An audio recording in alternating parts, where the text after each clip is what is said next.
So I think it's quite exciting with Conor McGregor because there's so many options for him. There's like, is he going to go to lightweight? Is he going to go to welterweight? Is he going to have like a legends fight? And say what you will about Conor, it's still exciting, isn't it? Everyone's thinking, what is he going to do next? Just touching on what you said then, it is love him or hate him, it's an excellent position for him to be in because everyone wants to fight him. Yeah. Like you even had, I don't think he'd come back to featherweight, but the option's there because, Volk was talking about, can stand up and fight him. You had Charles Oliveira, when he was champion, saying, I want to fight him. And Usman, he's going to turn that down as well.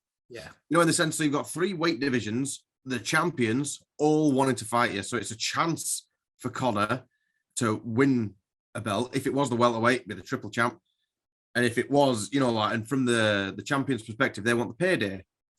But going back to what you were saying, the lightweight fight, at lightweight, I think the one that sticks out for me the most is Conor McGregor versus Michael Chandler. I think because that's one of them where there's so many factors around. You go, well, I just don't know what's going to happen. Just put him in the cage, lock it, and then just walk away, see what happens. What do you think about that fight? Would you be excited to see that? Definitely. Because Michael Chandler, he's so entertaining, is it? I genuinely think Michael Chandler's probably my favorite fighter in the UFC right now. Yeah. He's so exciting. He's so fun. And I don't want this to turn into let's bash Conor, because it is difficult. We don't know what sort of position he's in. But it's a fight I believe they could both win. Because how often does Chandler get dropped? Do you know what I mean? So Conor could drop him. Chandler could take him down and rest him. So there's so much that can go on. And I think it's really exciting fight. And I'd love to see it. I don't know how good the promos and stuff would be. I think we'd get nice guy Conor because I don't think Chandler would care. I think Chandler's too nice. He's like, well, whatever, I'm not bothered. Conor can say he won't get worked up. It's not worth that bother. But I think if we get nice guy Conor, it'd still be fun. And I don't know. And I just love seeing Chandler fight. Any fight, he could be against an unranked nobody, and you'll watch him because it is Michael Chandler, which is a great position to be in as well. 100%. I'm not really sure what happened with in that sense of, because there's about 10 different outcomes in that fight that you can see them all happening, can't you? But another fight that I'd like to see as well is Justin Gaethje, because Gaethje now, you feel a bit sorry for him. It's a bit like he's in the same realm as Dustin Poirier. He got beat by Khabib, choked out by Khabib, and then he got choked out by Charles. They've literally both had the same thing happen to him. I know it was a different choke with Khabib, but that doesn't matter. It's just still happened. So you're like, it's almost in the sense of, right, Gaethje, throw him in there with Conor. But if Gaethje runs through him, what would happen? That's the problem, isn't it? Conor's in a very precarious position, isn't it? Because if he loses again, is that it? Is he done for? I say it all the time. For me, I don't care about fighters losing. I don't think it's, especially in the lightweight division, it's such a killer division. Getting a loss there for me is no problem. But to sort of more casual fans, I mean, we're casuals anyway, but to the more mainstream audience, if Conor loses again, is that it? Is he done for fighting? And also for himself, is he done? I think with Gaethje, though, it's very interesting because Gaethje's got some monster leg kicks, really, really bad leg kicks. So he just blow out Conor's legs. But there's a big problem with Gaethje's legs kicked is he doesn't fake them.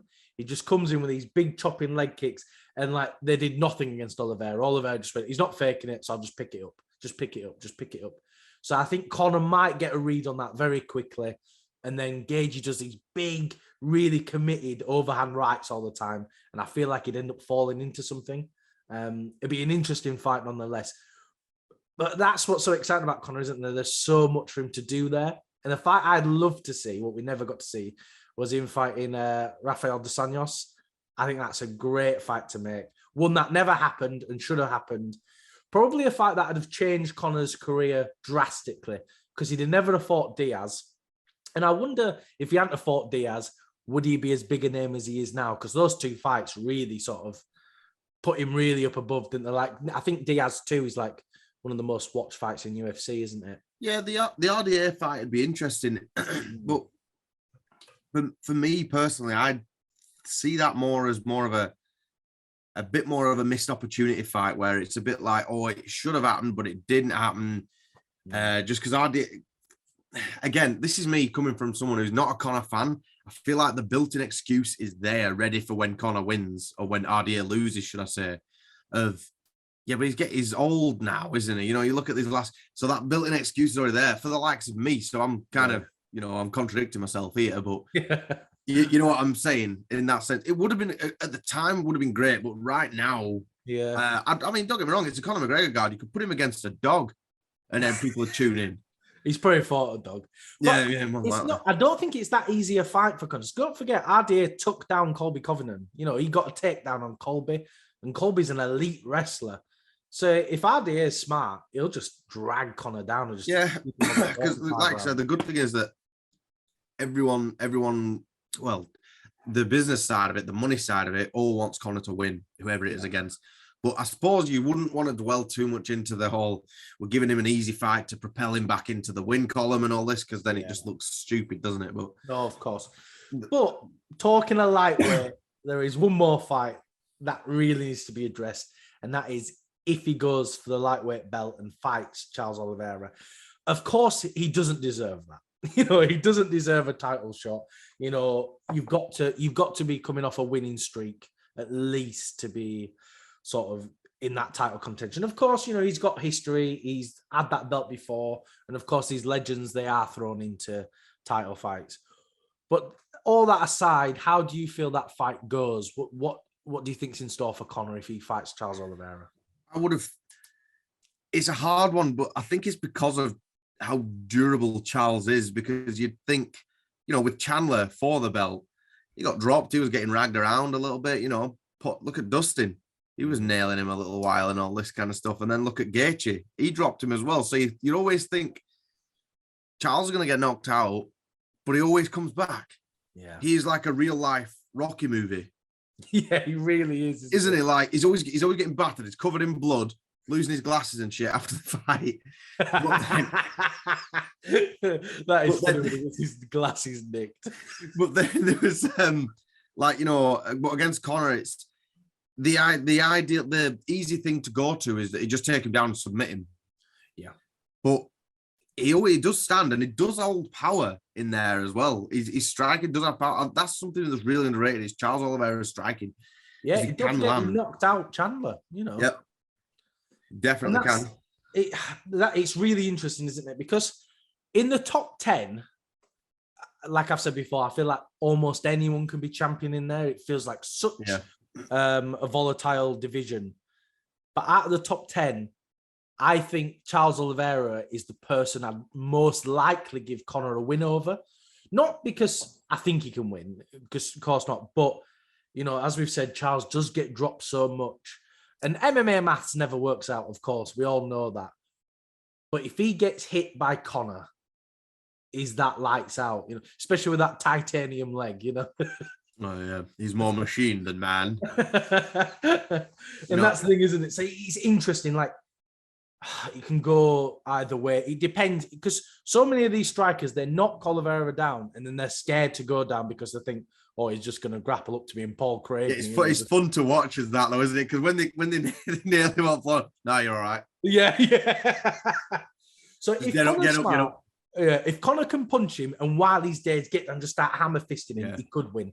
It could well, but like you said though, in the lightweight division, it's that hot at the minute though that anyone could beat anyone, and the number 10 could beat the number 2, and you'd go, fair enough. You know, it wouldn't even be an upset. You're just like, they're all so hot. It's all so close. What do you think about if he comes back to welterweight? Welterweight's a very interesting one because it's difficult, isn't it? Because Conor said he's going to come back to welterweight, but he is very small. You know, he is he's like 5'9", and like, you know, most welterweights are like 5'11", 6 foot. They're sort of teetering around there. And it all depends how physically strong he is when he comes back, because I know there's a lot of talk about him like, oh, he's so muscly now, he's so muscular. But is it because he's not been doing cardio because he only had one leg? So it's interesting to see where he's physically at. But for me, do you know a fight I'd actually love to see at welterweight? Him versus Wonder Boy. Because I think they just come out. Be a striking match. Yeah, they just come out. They both drop down into that karate style. We just have a kickboxing match. I think that'd be a really interesting, fun fact to see. Neither of them would wrestle, and I think it'd just be exciting. And it'd be good to see. Wonderboy, that would really sell. And Wonderboy, is so good at striking. And, he always has been. That would really interest me, because I was going to go somewhat similar. I was going to go Conor versus Masvidal. Yeah, another that would again, it'd be a striking fight, wouldn't it? It'd be a striking fight, but maybe not as many kicks from Masvidal, but I don't think I've ever seen Masvidal throw a kick. I might just a knee. That's it. Yeah, to your boy. we definitely. I love bringing that up. Any opportunity I can get. But that fight, I think, could be in the sense of, we've spoke about it before, where it's both coming off losses. And you'd be thinking, well, they both kind of need a win here, in the sense that, so I'm not sure if that would get put on, because they both really do need a win. It's not like someone just loses and then they go, oh, well, there is always next time, because you got to look at it and go, well, 100%. Because that's the thing. I know it's hard not to talk about like MMA politics, but Dana is thinking about that, isn't he? Like, if they both lose, they're both massive stars. They're the top 3 paid fighters in the UFC. I think Masvidal's 3rd, Conor's 1st. So you're putting your 2 biggest draws against each other, and if they both lose, if either of them lose, it's not a good situation to be in. But it is a fight I'd love to see, because originally, when Conor was sort of calling out Masvidal and vice versa originally, I thought, oh, that's not a good matchup for Conor. He'll get steamrolled by Masvidal. But I feel like we sort of got, not tricked, because that's not the right word, but we sort of all fell into this hype train of Masvidal coming off the Ben Askren win, the 2019 run. Yeah, it built Masvidal up to this really high elite level fighter. But then when he fights Colby and Usman, of course, like I've said before, there's nothing wrong with losing, especially with these high elite people. But you think, oh, is he as good as we thought we were? And like when he was going to fight Leon Edwards, looking back at that, you think, oh, Edwards probably would have beat him. So I think it would be interesting to see them, because I think it's a fight they could both win and both lose. All these opportunities are like, that we're throwing out there, these scenarios and stuff. You can see any outcome happening, can't you? So it's strange. Like, another one I used to really want to see was Conor versus Colby, because I thought, imagine the press conferences. Would be good. Imagine them, honestly. You'd have dickhead Colby, dickhead Conor back. Yeah. You couldn't have nice guy Conor in that, could you? No, definitely not. That'd be funny though, wouldn't it? If Colby was the heel and Conor became the face for that. Yeah. It's definitely not going to happen. But it would be exciting, because I feel like they'd both play into it, because I think they'd both go, right, okay, we know what we're doing here. This is a fun gimmick. Let's go for it. The promos would be ace. I honestly think the fight's probably Colby would just drag him round for 5 I think it'd be very similar to the Khabib and Conor fight, to be honest, where it'd be grapple heavy and probably not a finish, but... I think it'd be more like Usman versus Masvidal 1. It'd be like that. Yeah, the foot stomps, the old Michael Jackson. Who's better? Yeah.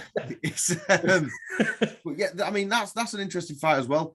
What do you think would happen, though? Because let's face it, like we spoke about earlier, Conor could just come back and say, I want to fight you. And it'd be, okay, Usman. Because it's a payday for Usman. He is the champ. And I think Usman is probably one of the best fighters in the entire UFC. Not just that weight division. He's pound for pound now, isn't he, at the moment? He's so good everywhere he is. I know he does get tagged, but who doesn't? Yeah. But it's like, there isn't a hole in his game. He's so good, grappling. He can clearly strike. He's got cardio for days. He's big. Yeah. How he ever made 170, I'm really not sure. Like, I think 170 is one of my legs. Can't remember the last time I was that weight. I know, he's massive, isn't he? And it is interesting because, of course, I don't really see much chance of a victory for Conor. But, like you said, Usman does get tagged. Gilbert Burns dropped him in that first round. Yeah.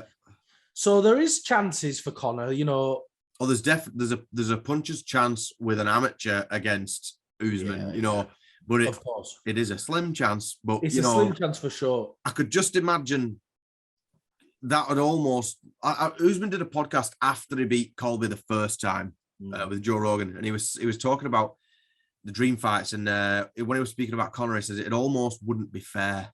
Yeah. With the size comparison and stuff, like it'd look like you're watching a freak show fight, I think, anyway. Yeah, I don't know, possibly. I feel like, I've said it already, it'd be more like Masvidal and Usman won. I think what he'd do, he'd just hold him up, push him up against the fence, and it'd be a boring fight. I think we'd all think it's going to be fun. It'd be that again. He just hold him up. But there are chances for Conor. He has shown if he's, his takedown defense isn't terrible. I mean, when he's good up against people like Khabib, you think, well, fucking everyone's takedown defense is terrible against Khabib. So if he can stuff the takedown, which is probably unlikely, there's possibilities. Yeah, I like your little, that it's not. I like your little clutching onto hope here. Like it's not even hope. It's just, is there a possibility for victory? And I guess there is, but it's unlikely, isn't it? If Usman slips on something in the ring and then falls and hits his head, and Conor can capitalize and hammer fist him, he might get the TKO win. But honestly, Matt, if we get this fight and it's a first round knockout by Conor, I'm going to play this back. Yeah, I'll give you some money if that happens. Yeah, I'll pay you. I'll give you money if that happens. If Conor can knock out Usman in the first round, I will give you money. It is possible. But anyway, so we've talked about the title fights, and to be honest, I don't know how competitive Conor should be now. To be honest, I think the best option for Conor really is to just do like exhibition bouts, legend fights, come back, and the one that's there waiting for everyone is Diaz 3, isn't it? I think that's a fight that I'd sell very well. I think it'd probably be the biggest pay-per-view of UFC ever. I think it'd probably be higher than Khabib and Conor. I think it probably would, because obviously the 1-1, but my issue with that is that obviously it was the featherweight champion. RDA pulled out, so Diaz stepped in. He got beat, and straight away they made the rematch. Conor, I personally think Conor won that, but he did scrape the victory the second fight. Yeah, and I think straight after that it should have been right trilogy time. Then let's go. But I think the issue with doing the trilogy is, don't forget, so Conor within 11 months won the featherweight title, fought Diaz twice, and then fought Alvarez. So in under a year he did all of that. So it feels like such a long time, but it was actually under 1 year. And so you can't have your champion at featherweight fighting the same guy 3 times. And well, I get that aspect. To me, it just felt like Conor lost. Right, we'll get him again. So and then he scraped that decision victory, and they're like, all right, like, Dana and stuff can breathe like, phew, we actually got that back. So we'll keep the third one in the bank, but he can go off and do his other stuff now. Yeah. In the sense of, and now it's been too long. Like, if this fight was to be announced, I'd be like thinking it'd be a lot better if it were 4 years ago. I do think, though, in Conor's defense, don't forget he was the 145 champion and came up to 170. Like, he wasn't fighting at 55 then, it's 145. All the way up to 1. Like, that is a big difference. So I'm not defending Conor. I think you're right. I do think we probably should have got that trilogy much earlier. But you can see why, okay, well, that he got a rematch. They both took it on short notice. Conor jumped up drastically in weight, and he didn't prepare to fight him. Not that's an excuse, because, of course, you prepare for whoever, but, you're training in your training camp, you are training for a very specific fighter, right? So I get why they did the rematch straight away. But, yeah, you're right. It should have been a long time ago. But I think it'd still be a fun fight now. Don't get me wrong. Like you said, Conor could be fighting himself in a telephone box and people would tune in to watch it. So, like, Conor versus Nate 3, when they're both 53 and they're in Triller, I think that would definitely sell. I think. Yeah, I don't know if it'll be at Triller, but it could be. It could be. Yeah, it could well what be. If it's at Eagle FC? What if Khabib signs Conor? I don't think Conor will spit on that ground. I don't think he'll be walking to that octagon.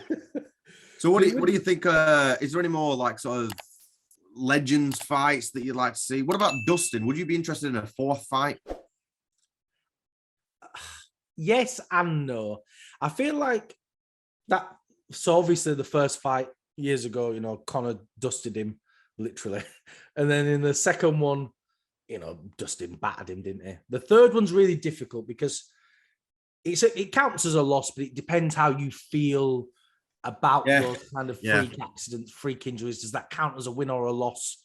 So I would like to see them fight again, but not yet. I don't think that's a rematch we need straight away. I want to see what Conor's like, because I think it's so difficult. We don't know what level he's actually at. You know, like when he came back and he fought Cowboy, he destroyed Cowboy in what, under in the first round, seconds. 40 seconds, absolutely battered him. You know, and Cowboy's not a bad fighter, of course. He's fantastic, but you know, he's an aging fighter. You don't know what level Conor's really at. He came back, he was training for Manny Pacquiao, and then he fought Dustin. He came out with this really weird boxing stance. And I'm not making excuses for Conor, but I just want to see what level Conor McGregor is at right now. Yeah. You know, he needs to come back and have some fun fights that he could possibly win. And then I'd like to see him versus Dustin again when they're at their top, both of them at their top level. So I think a good fight for Conor, and maybe it's a bit of a lamb to the slaughter, but it's Frankie Edgar versus Conor, because they've spoke about fighting for years. But I think it'd just be a fun fight. And I know it's always so bad as you talk about, but it's great for Cowboy to come back and get battered by Conor and get $1 million. You think that's terrible? What a horrible mindset. Yeah, it does suck a little bit though, doesn't it? You're like, yeah, you gotta, you know, get your nose broken, face shattered to pieces in 40 seconds, but you do get paid. Yeah, but that's the thing, isn't it? We talk about like it's a big honor, like, I'm glad Cowboy's getting beaten up by Conor for all this money, because it is good for them, because they get a nice big payday, and it'd be good for Frankie Edgar to get a big wad of cash. And it's a fight that both you don't want to do that like where you're sort of taking pity on old fighters, like, he's had a bad run these last few years. Come on, because you know, like when you go, well, they were the champion though. You go, yeah, but so Evander Holyfield. Then you see what happened with him and Triller. Yeah. Like it doesn't. It's like they're old now. You know, they're different. Talking of an ex-champion who's not having a bad run, who's in their new prime, what would you say about Aldo versus Conor 2? That could be a fight that could happen. You know, a catch weight, I'd say that. Yeah, catch weight. I'd definitely be like 160. I think they're walking weights, maybe. Aldo is a strange one because it's as if he's got two primes. Yeah. You know, like say way back when he was dominating everyone just before the Conor fight and stuff, you felt like he'd been around forever then. He's just that active and he was just that dominant. And then now you watch his fights, you're like, fucking sharper than ever. Yeah. There's a couple of exceptions, like, you know, Peter Yan absolutely mauled him and stuff, but, you know, that's to be expected. Don't forget, that's when Aldo dropped down a weight. Was it the first time he dropped down? That was the bantamweight title. So there's an adjustment, isn't there? When you're coming down at a different weight class, you've got to get used to that. And it feels like he has got used to that weight now. Like he's settled into it. I remember that fight. Jose Aldo versus Peter Yan. I think that referee just wanted to watch a live murder. He just let it go on for ages and ages. If you remember it back, because Aldo's tucked up in a ball. He gave up. He's tucked up in a ball. He's like, look, I don't want to attack to punches. I'm begging you, ref. Well, he's just writing him a little note, isn't he? Like, just stop this. Please end it. Yeah. Yeah. Playing charades with him. Yeah. But I think it would be a good fight, but can it live up to what it was? That's the thing, isn't it? It's such an iconic moment, isn't it? Conor knocking out Aldo in such quick fashion. Yeah, you're not going to really beat a 13-second knockout unless it's a 5-second flying knee knockout. Yeah, well, that's a different tale, isn't it? Hint, hint. Yeah, but I'd like to have seen that way back, you know, because of how dominant Aldo was. You're like, flash in the pan, knockout, give him another shot. Yeah, definitely. But it could have, would have, should have. You know, it's all in the past, similar to the Diaz stuff. Nowadays, would I like to see it? Of course, I'd tune in for it, but I think there's other fights that make more sense than Aldo because of the weight discrepancy now and how big Conor is. But like you said, we've just seen pictures. We don't know what he's like, actually fighting anymore. So I'd like to see Conor come back. Look, I've got no qualms with him fighting for a title, just as long as it's authentic. It's deserved, right? Yeah, it's authentic. If you get a win or two under there and then go for the title, you're like, yeah, all right, that's fair enough. Yeah, I agree. I think there's a lot of options for Conor, and I'm really excited to see what he can do. But I think that's all we've got time for. Thanks everyone for listening. If you can like, comment, and subscribe, it really does help us out.